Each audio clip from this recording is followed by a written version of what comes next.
Om Shanti. Good morning. आज 19 जून 2026 साकार बापदादार मधुर महावाक्य।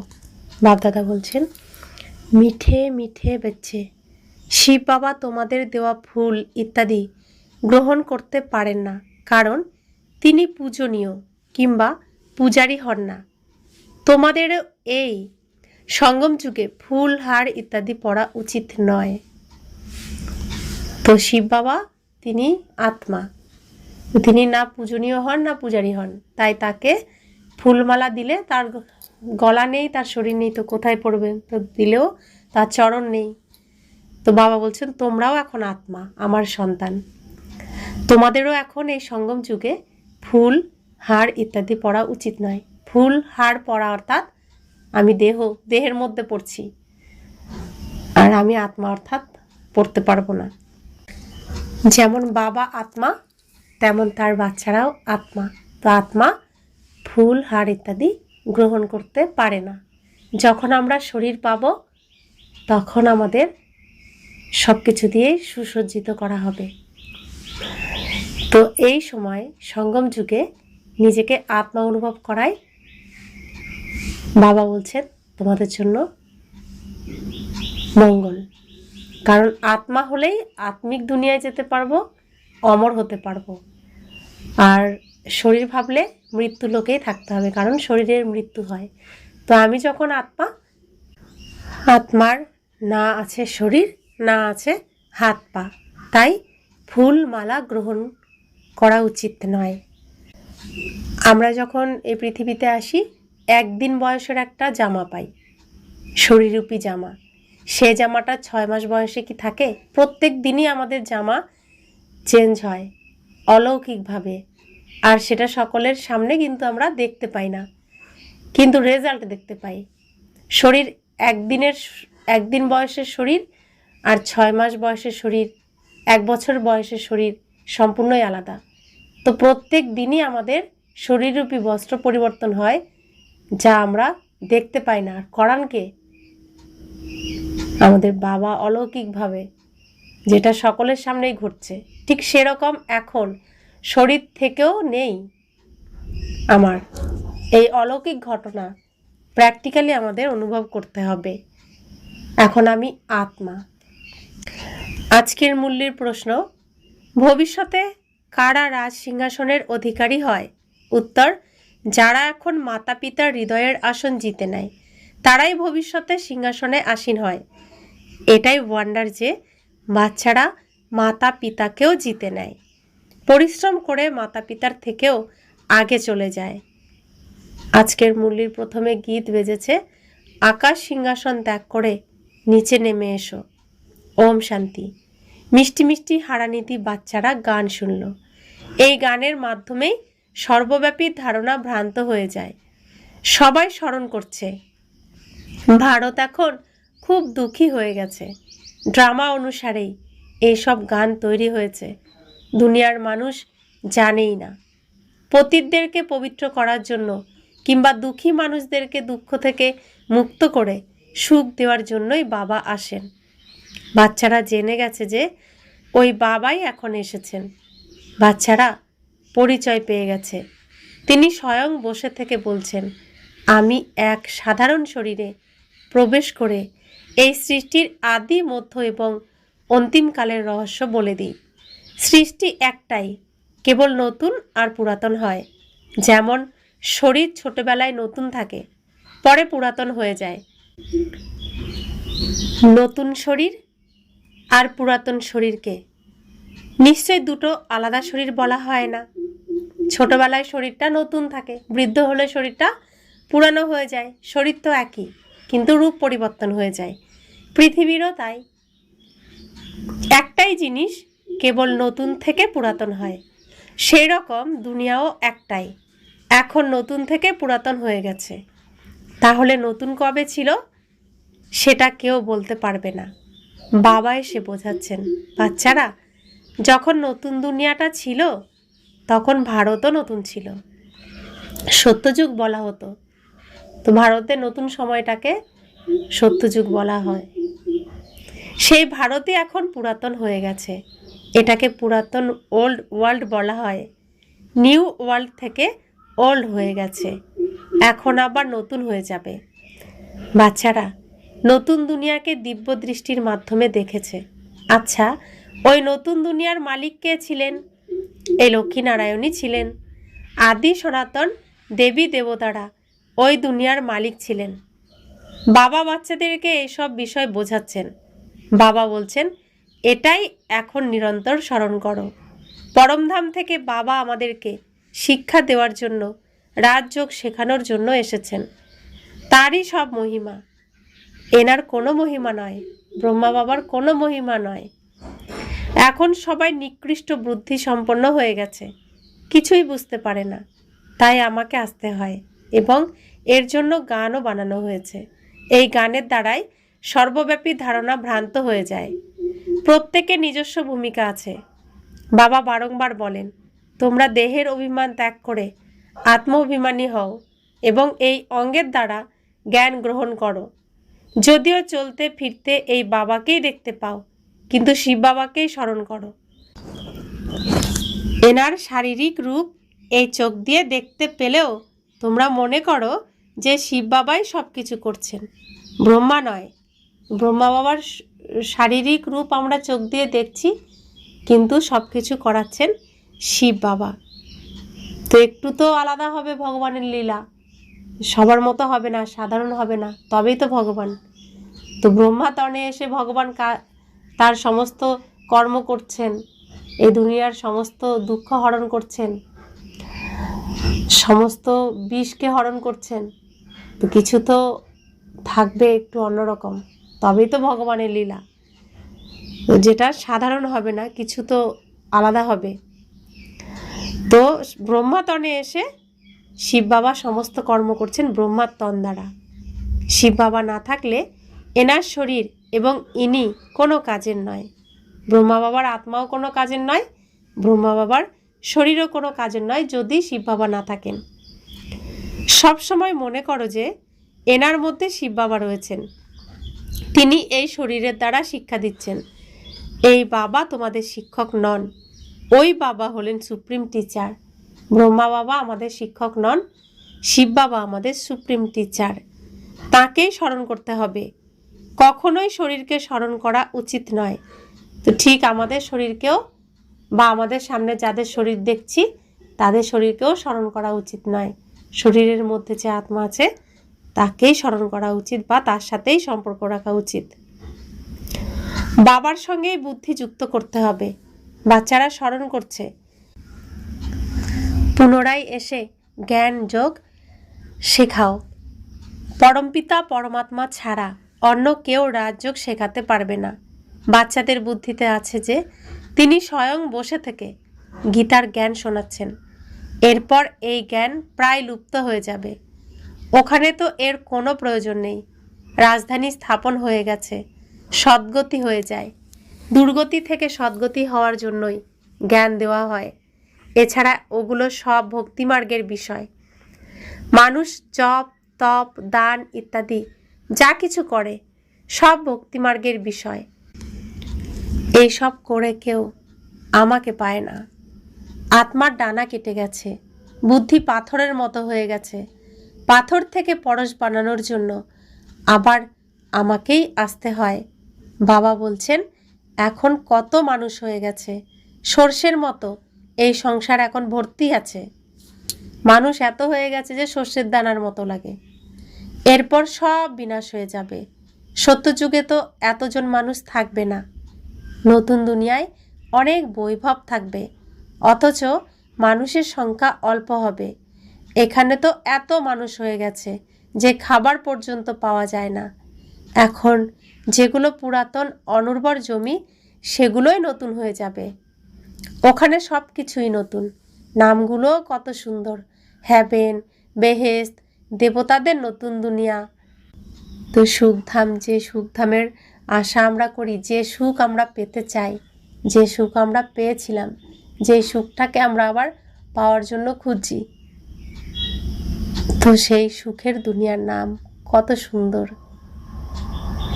বাবা বলছেন, পুরাতনকে ত্যাগ করে নতুনকে গ্রহণ করার ইচ্ছে হয়, নতুন দুনিয়া বা স্বর্গে যাওয়ার ব্যাপার। এক্ষেত্রে পুরাতন শরীরের কোনো মূল্য নেই, শিব বাবার কোনো শরীর নেই।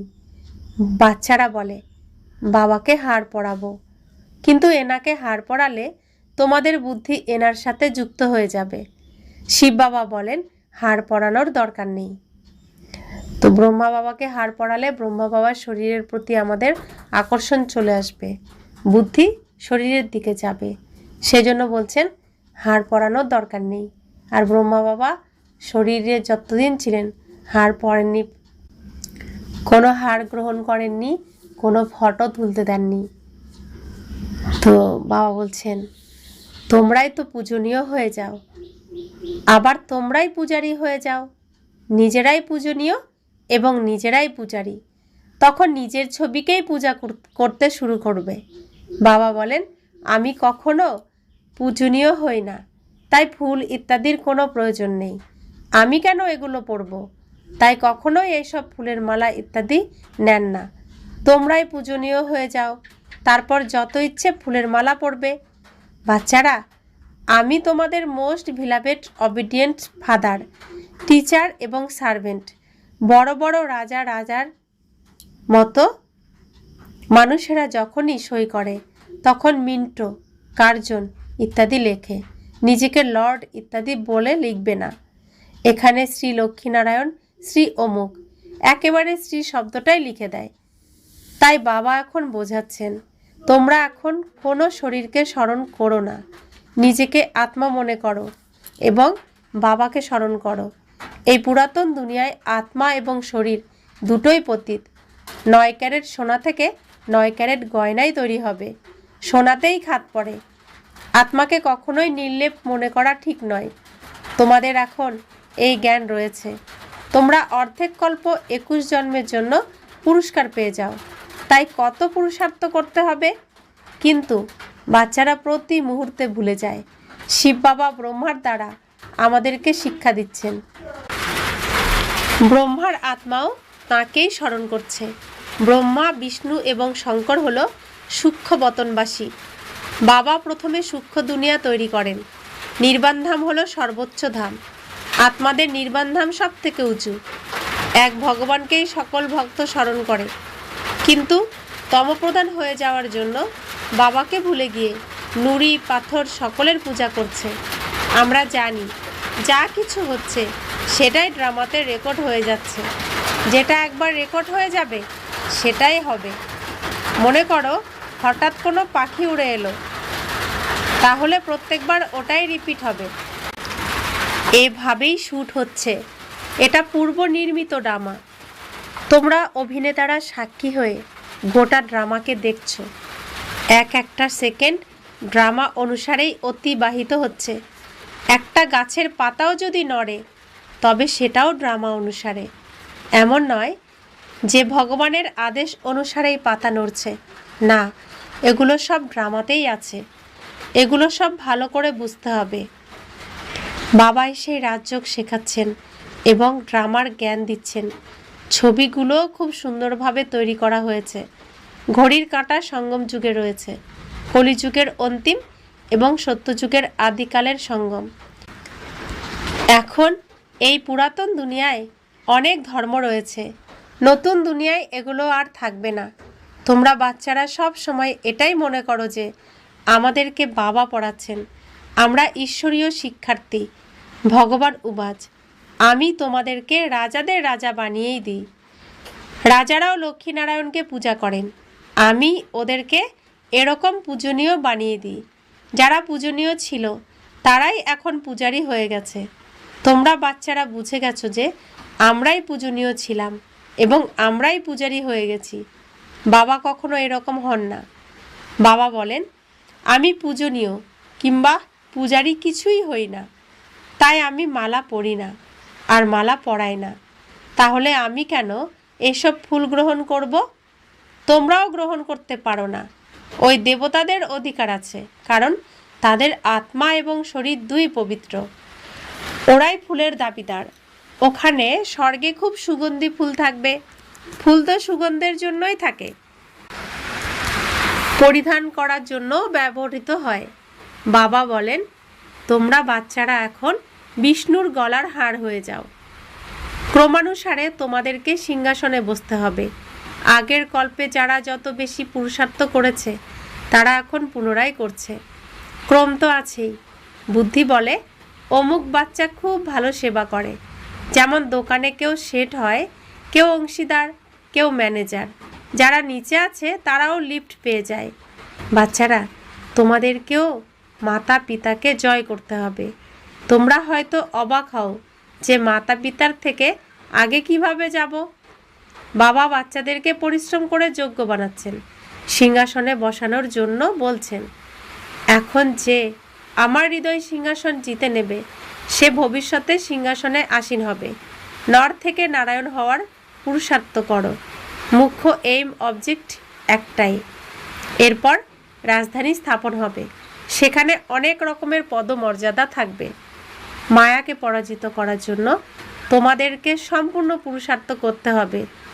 পরিবার বা সন্তান আদিদেরকে অবশ্যই ভালোবাসবে, কিন্তু ট্রাস্টি হয়ে থাকবে। ভক্তিমার্গে বলে, প্রভু এইসব তোমার দেওয়া, তোমার আমানত তুমি নিয়ে নিয়েছো, তাহলে কান্নাকাটির কি প্রয়োজন?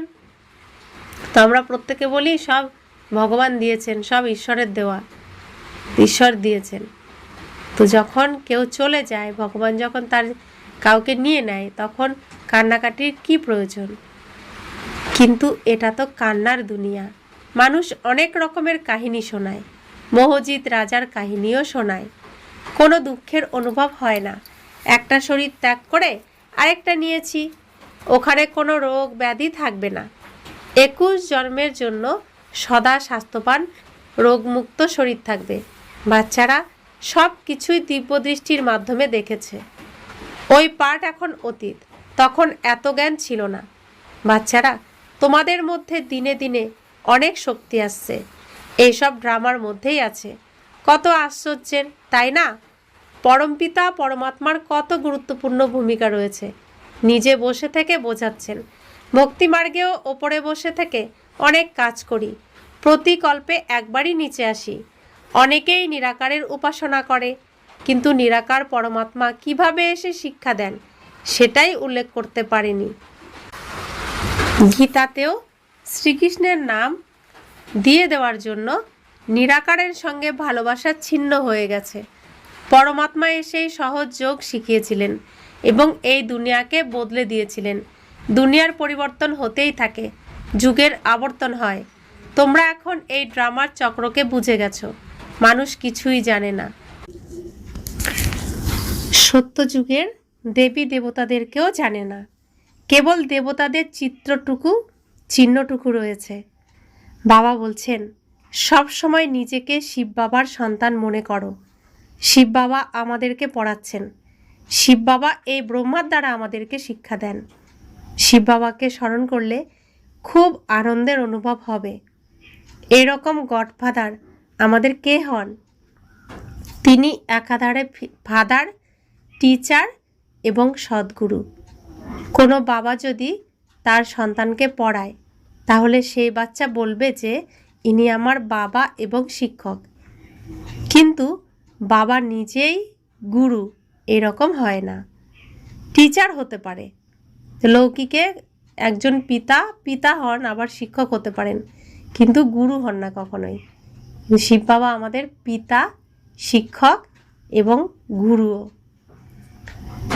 এনার পিতাও টিচার ছিলেন, পড়াতেন। তো ব্রহ্মা বাবার লৌকিক পিতা, শরীরের পিতা, তিনিও টিচার ছিলেন, তিনি পড়াতেন।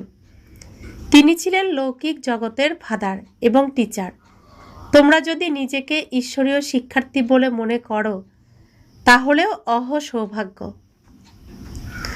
এই যে এখানে আমরা এসেছি, যে ভগবান আমাদেরকে পড়াচ্ছেন, আমরা ভগবানের কাছে, ঈশ্বরের কাছে পড়তে এসেছি, এটা যদি মনের থেকে অনুভব হয়, তাহলেও আমাদের কি সৌভাগ্য। যে ভগবান আমাদের পড়াচ্ছেন, যে অনুভব, এটা হলেও তো সৌভাগ্য। কারণ ভগবানের কাছে শুনছি, এটা মনে করাই তো অনেক ভাগ্যের ব্যাপার, তাই না? সরাসরি শুনছি। গডফাদার শিক্ষা দিচ্ছেন, কত স্পষ্ট ব্যাপার, কতই না মিষ্টি বাবা। মিষ্টি জিনিসকে স্মরণ করা হয়, যেমন প্রেমিক প্রেমিকার ভালোবাসা। ওদের ভালোবাসা বিকারের জন্য হয় না, কেবল একে অন্যকে দেখতেই থাকে। তোমাদের মতো আত্মাদের পরমাত্মা পিতার সাথে যোগ রয়েছে। আত্মা বলে, বাবা কত জ্ঞানের সাগর, প্রেমের সাগর। আমাদের বাবা কত প্রেমের সাগর, শান্তির সাগর, জ্ঞানের সাগর, না সুখের সাগর, আনন্দের সাগর। এই পতিত দুনিয়া, পতিত শরীরে এসে আমাদেরকে কত শ্রেষ্ঠ বানাচ্ছেন। আমাদের বাবা কোথায় থাকেন? সবার উপরে একজন বসে আছেন, তিনি হলেন আমাদের বাবা, পরম পিতা পরমাত্মা শিব বাবা। তিনি সবার উপরে একা কেন থাকেন? একজনই থাকেন, দ্বিতীয় কেউ হয় না। কেন? কারণ তিনি সদা পবিত্র থাকেন। তিনি জন্ম মৃত্যুতে আসেন না, কখনো নোংরা হন না। এতটাই শুদ্ধ পবিত্র, তাই সব থেকে হালকা, তাই সবার উপরে থাকেন। এত শুদ্ধ পবিত্র দ্বিতীয় আর কেউ হয় না। তা আমাদের বাবা এত শুদ্ধ পবিত্র, তার কোনো কিছুতে আকর্ষণ নেই, মোহ নেই, কারণ দেহের মধ্যেই সব থাকে। এইসব তার দেহ নেই, তিনি পোশাকও পরেন না। সব কিছু কাদের দিয়েছেন? সন্তানদেরকে দিয়ে দিয়েছেন, আমাদেরকে দিয়ে দিয়েছেন। পোশাকটুকুও নিজের জন্য রাখেননি, সেজন্য পোশাকও নেই, নোংরাও হন না, সবসময় একরূপেই থাকেন। তো সেই বাবা যাকে আমরা এতকাল ডেকে এসেছি যে হে ভগবান, আমাকে কেন এত দুঃখ দিচ্ছ, আমি কি এমন পাপ করেছিলাম, আমার এই দুঃখ তুমি দূর করো, পথ দেখাও, আমরা ডেকেছি না? সেজন্য সবার ডাকে তিনি এসেছেন। কোথায় এসেছেন? দুনিয়া নোংরা, শরীর নোংরা, তার যেহেতু শরীর নেই, তো শরীর মানে বস্ত্র। পৃথিবীতে এই স্টেজে আসতে গেলে তাকে তো পোশাক পরতে হবে অভিনয় করার জন্য, তার তো নিজের কোনো পোশাক নেই। তো তিনি কি করবেন? এখানে আমাদের ডাকে তিনি এসেছেন। তো এই পৃথিবীতে আসার জন্য এই নোংরাতে তাকে আসতে হচ্ছে। যিনি সদা শুদ্ধ পবিত্র, সন্তানদের জন্য তাকে এই নোংরাতে আসতে হচ্ছে। কত ভালোবাসেন! কে মাখবে নোংরা কাউকে উদ্ধার করার জন্য? তো আমাদের উদ্ধার করার জন্য তিনি তার শ্রেষ্ঠ সন্তান শ্রীকৃষ্ণকে প্রথমে খুঁজেছেন। তো শ্রীকৃষ্ণ তো এখন ছোট শিশু তো আর নেই, বৃদ্ধ হয়ে গেছে। তো তিনি দাদা লেকরাজ রূপে সাধারণ হয়ে জীবনযাপন করছিলেন। বাবা প্রথম তাকে খুঁজেছেন, খুঁজে তাকে প্রথম জ্ঞান দিয়েছেন যে তুমি কে ছিলে, তুমি দেখো। এই পুরানো নোংরা সৃষ্টির বিনাশ কিভাবে হবে দেখিয়েছেন, আর নতুন সত্যযুগীয় সুখের যে রাজ্য বৈকুণ্ঠ কিভাবে হবে তাও দেখিয়েছেন। দেখিয়ে বলেছেন যে এটা তোমাকেই করতে হবে। তুমি নারায়ণ ছিলে, তোমার রাজ্য তোমাকেই স্থাপন করতে হবে, তোমাকেই দায়িত্ব নিতে হবে, তোমার দ্বারাই হবে। তো তার শরীর স্বয়ং ভগবান কি আধার নিয়ে ব্যবহার করেছেন। শ্রীকৃষ্ণের অন্তিম জন্মের অন্তিম শরীর যখন তার অন্তিম জন্মে 60 বছর পূর্ণ হয়েছে, তখন শিব বাবা এসেছেন ওই তনে, আর যার নাম রেখেছে ব্রহ্মা। তো ব্রহ্মা তনের দ্বারা তিনি এই জগৎ সংসারের সমস্ত নোংরা দূর করছেন, সমস্ত বিষ তিনি পান করছেন। তাহলে সমস্ত বিষ, যে 5 বিকাররূপী বিষ, কার দ্বারা বশ করছেন? ব্রহ্মা বাবার দ্বারা। কারণ ব্রহ্মা বাবা শরীর দিয়ে সব কিছু করছেন। তো সবাইকে ডাকছেন, আমরা কাকে দেখছি? ব্রহ্মা বাবাকে দেখছি, তাই না? তো তিনি আমাদের শেখাচ্ছেন, আমাদের যে শরীর, ব্রহ্মা বাবাও শরীরধারী, তার শরীরেও বিকার আছে। তো এই বিকারকে কিভাবে বশ করা যায়? কিন্তু বিকার অর্থাৎ বিষ, তো এই বিষটাকে, এই বিষের তেজটাকে কমাতে সাহায্য করছেন ব্রহ্মা বাবা। আর এই বিষটাকে পুরো টেনে কে পান করছেন? শিব বাবা। আমরা আমাদের মনের যত বিষ তার কাছে রাখলে, তো সেই বিষটা তিনি আমাদের থেকে নিয়ে নেবেন, নিয়ে নিচ্ছেন। তো আমরা বিষমুক্ত হয়ে সুখী হচ্ছি। আমরা বিষের জন্য, 5 বিকারের বিষের জন্য দুঃখী এখানে, আর বিকারকে ত্যাগ করলে আমরা কি হচ্ছি? সুখী হচ্ছি। তো ব্রহ্মা বাবা বশ করছেন বিকারকে, শিব বাবা বিষগুলোকে গ্রহণ করছেন। আর এটাকে এই কলিযুগের গান, হরে কৃষ্ণ হরে রাম। তো কৃষ্ণকে ব্রহ্মা বাবা তো সমস্ত বিষকে কী করছেন? বশ করছেন, তাই হরণ করছেন। আর হরে রাম অর্থাৎ শিব বাবা রাম, দিলকে যে আরাম দেয়। তো দিল আরাম বাবা, প্রথম রাম হলেন শিব বাবা। তো এই যে বিষকে বশ করছে ব্রহ্মা বাবা, সেই বিষটাকে তিনি টেনে নিয়ে নিচ্ছেন এক শরীরের মধ্যেই, তাই না? এই শরীরটার মধ্যেই তো দুটো ঘটনাই ঘটছে। এর জন্য গান হলো হরে কৃষ্ণ হরে রাম। তো এই শরীর দ্বারাই এই গানের মাহাত্ম্যটা এখানেই। তো এর জন্য কলিযুগের মহামন্ত্র বলছে এটাকে। ওটা মন্ত্র বলছে আর এখানে সেটা ঘটছে, আমরা সেটা করছি। দুনিয়ার লোক কীর্তন করছে আর আমরা সেই বিষটাকে, ওরা এটারই গায়ন করছে আর আমরা সেটা প্র্যাকটিক্যালে করছি। সবার মধ্যে বিষকে হরণ করছি আর হরণ করে শিব বাবার কাছে রাখছি, শিব বাবা সব ধারণ করছেন। তো সেজন্য তো তিনি নীলকণ্ঠ হয়ে গেছেন না, বিষ ধারণ করে। এই সময় সেই পর্বটা চলছে, প্র্যাকটিক্যালি চলছে এখন। তো এইগুলো, এইসব রহস্য বাবা এসে আমাদের বোঝাচ্ছেন, তবে তো বুঝেছি, না হলে তো বুঝতাম না, তাই না? তো বাবা বলছেন তিনি পতিত শরীরে এসেছেন, অর্থাৎ নোংরা মেখেছেন।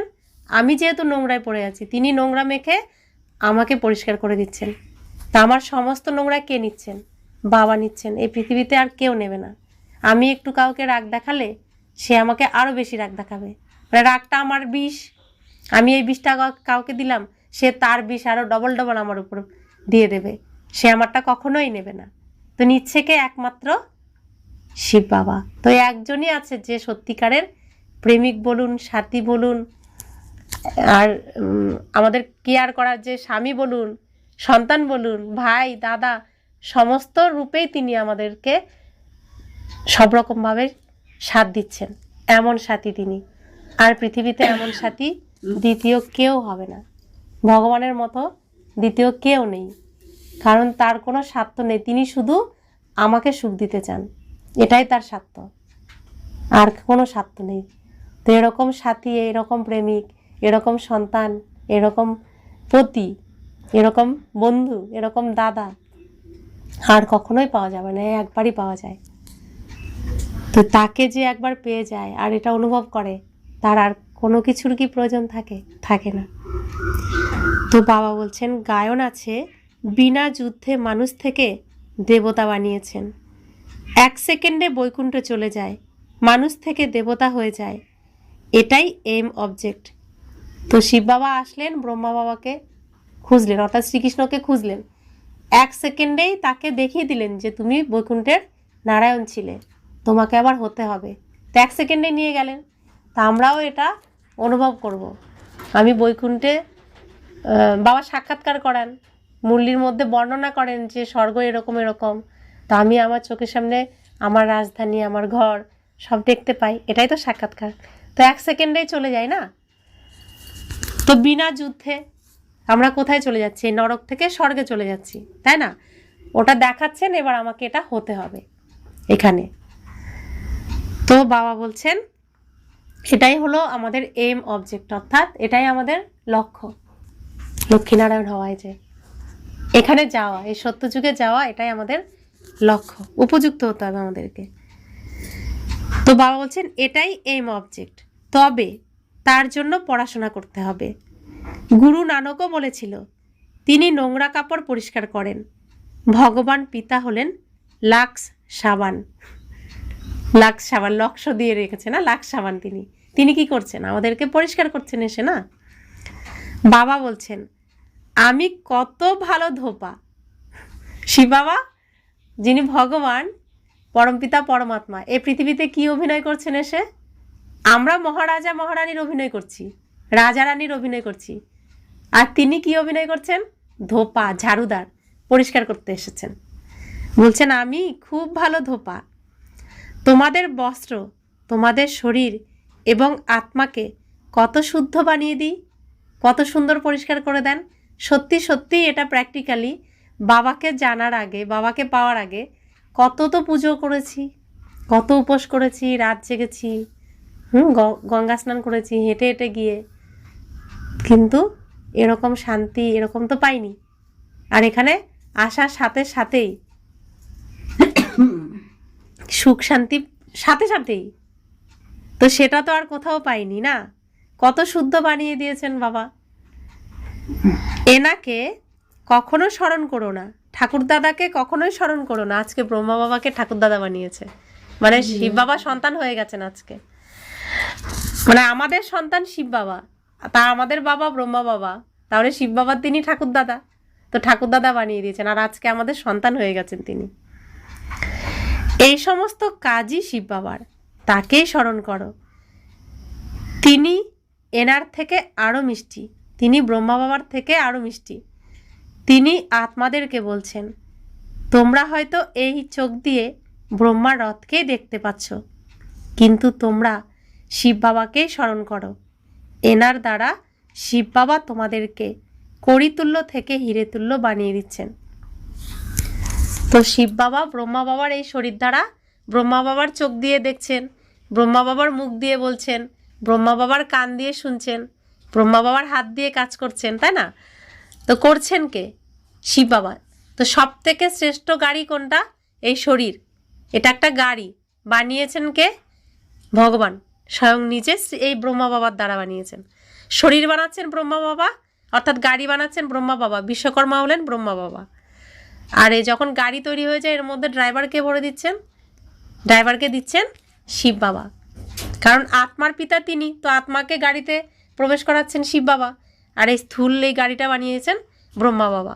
তো এই গাড়িটা যেরকম পৃথিবীতে সব গাড়ি সেরকমই তৈরি হয়েছে। তো গাড়িতে যেমন ড্রাইভার একজন বসে, ড্রাইভারের পাশে আরেকজন বসতে পারে যে সহযোগ করে এভাবে গাড়ি চালাও, গাইড করার জন্য, সেরকম ব্রহ্মা বাবার এই গাড়িতে ব্রহ্মা বাবার আত্মা বসে আছে ড্রাইভার, আর শিব বাবা পাশে এসে বসে ব্রহ্মা বাবার আত্মাকে বলছে এইভাবে গাড়ি চালাও, ওইভাবে গাড়ি চালাও, এই রাস্তা দিয়ে চলো, গাইড করছে যাতে তাড়াতাড়ি পৌঁছে যায় পরম ধামে, তাই না? তো এইভাবেই তিনি রচনা করেছেন। আর এই গাড়িতে এসে তিনি এখন আমাদের সবাইকে গাইড করছেন। ব্রহ্মা বাবা আগে আগে যাচ্ছেন, পিছনে পিছনে আমরা যাচ্ছি। অর্থাৎ গাড়ির পিছনে গাড়ি যাবে, আমাদের চাকা মানে পা, ব্রহ্মা বাবার পা যেখানে যেখানে পড়েছে সেভাবে সেভাবে আমাদের পা ফেলতে হবে। আর আত্মা যে দেখবে ড্রাইভার, সে তো দূরে দেখবে, নিচে দেখবে না, তাহলে দেখবে শিব বাবার দিকে। শিব বাবার সামনে আলো জ্বালিয়ে জ্বালিয়ে যাচ্ছে, তা আমরা সেই আলো দেখতে দেখতে যেতে থাকবো। অর্থাৎ দৃষ্টি থাকবে সামনে শিব বাবার দিকে, কদম থাকবে ব্রহ্মা বাবার কদমে কদমে, তাই না? তো এইভাবে আমরা কোথায় যাব? পরমধাম যাব, গিয়ে আবার এই সুখধামে বৈকুণ্ঠে চলে আসব, যদি এভাবে আমরা চলি তবে। আর এদিক ওদিকে ডানে বাঁয়ে তাকালে খাদ, খাদ মানে রাবণের গভীর খাদ, এখানে বিকারের খাদ, ওখানে গিয়ে পড়ে যাব। তাহলে দৃষ্টি সবসময় শিব বাবার দিকে, আর শরীর সবসময় অনুসরণ করবে ব্রহ্মা বাবাকে। রাস্তা তো সোজা, বেঁকা না, তো সোজা চলতে হবে, এদিকে ডানে বাঁয়ে তাকালে আর হবে না, তাই না? তবে আমরা লক্ষ্যে ঠিকঠাক পৌঁছে যাব, আমরা হিরেতুল্য হয়ে যাব কড়িতুল্য থেকে। অর্থাৎ এই কলিযুগ হলো রাত, গভীর অন্ধকার, কালো। তা আমরাও কালো শ্যামবর্ণ হয়ে গেছি। সত্যযুগ হলো দিন, গৌরবর্ণ। তো আমাদেরকে এখন এই কালো রাতের থেকে দিনে যেতে হবে। তো শ্যাম থেকে সুন্দর হতে হবে, কালো থেকে ফর্সা হতে হবে, তাই না? অন্ধকার থেকে আলোতে যেতে হবে। তো এখন শ্যাম থেকে সুন্দর বানাতে বাবা এসেছেন। তো কলিযুগের রং কালো, তো আমরাও কালো হয়ে গেছি। কালো হয়েছি কি দিয়ে? কাম, ক্রোধ, লোভ, মোহ, অহংকার, ঈর্ষা, হিংসা, অপমানবোধ, রোগ, শোক, অভাব, অনটন, ঋণ, এগুলো সব হচ্ছে এক একটা অসুর। কালো অসুর আমাদেরকে কালো বানিয়ে দিয়েছে। এগুলো আছে কি না প্রত্যেকের জীবনে? পুরোটা না থাকলে কিছু না কিছু তো আছে। তো এই কালো যে অসুর, যার দ্বারা আমরা একদম কালো হয়ে গেছি, বিষ, এগুলোকে আমাদের থেকে এখন বের করতে হবে। তো যত আমরা শিব বাবাকে স্মরণ করব, শিব বাবা প্রকাশ স্বরূপ, আমি আত্মা প্রকাশ স্বরূপ, তার প্রকাশ আমি আত্মার মধ্যে আসবে, তা আমি কি হব? প্রজ্বলিত হব, আলো হবে আমার মধ্যে। তো আমার এখানে আলো জ্বললে তবে এই অন্ধকার দূর হবে। সমস্ত এই যে বিষরূপী যে নোংরা আছে, নোংরাগুলো ভস্ম হবে, ভস্ম হয়ে গেলে আমি সুন্দর হয়ে যাব। অর্থাৎ এই অন্ধকার দূর হয়ে যাবে আমার থেকে, তো আমি দিনের আলোয় চলে আসবো, অর্থাৎ শ্যামবর্ণ থেকে গৌরবর্ণ হয়ে যাব। তো প্রথমে শ্রীকৃষ্ণ রেডি, অর্থাৎ ব্রহ্মা বাবা রেডি হয়ে গেছেন। আমাদের এখনও কিছু কিছু রয়ে গেছে, তো সেগুলোকে এখন পরিবর্তন করতে হবে, ভস্ম করতে হবে। তো শিব বাবাকে যত স্মরণ করব তত আমাদের এই বিষ বিনষ্ট হবে, আর দ্বিতীয় কোনো উপায় নেই এছাড়া। তো সেই জন্য বাবা বলছেন কড়ি মানে কালো, কানাকড়ির কোনো মূল্য নেই। সেখান থেকে এই শিব বাবার কিরণের দ্বারা আমরা হিরে তুল্য হব। তো যত তার আলো আসবে তত আমার প্রকাশ হবে, তত আমিও প্রজ্বলিত হব। আমিও প্রকাশ স্বরূপ না, আত্মা। তো হীরার মতো চকচক করব।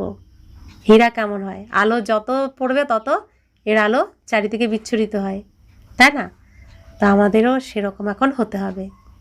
আচ্ছা, मीठे मीठे सिकिले दे बच्चों प्रति माता पिता बाप दादा को याद प्यार और गुड मॉर्निंग।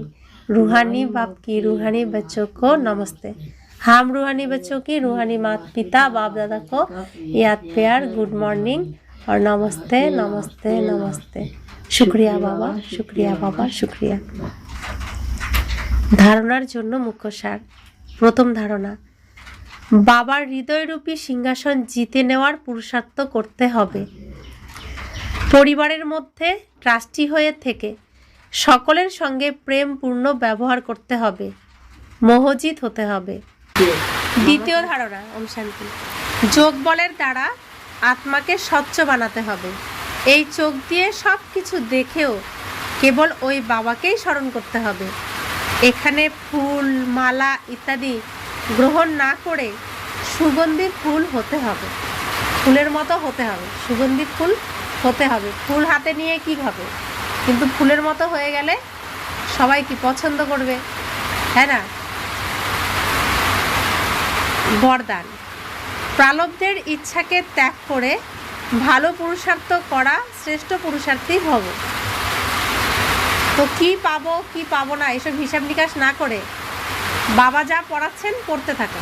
রেজাল্ট তো ঠিকভাবে পড়লে তো ভালো ভালো রেজাল্ট আসবেই।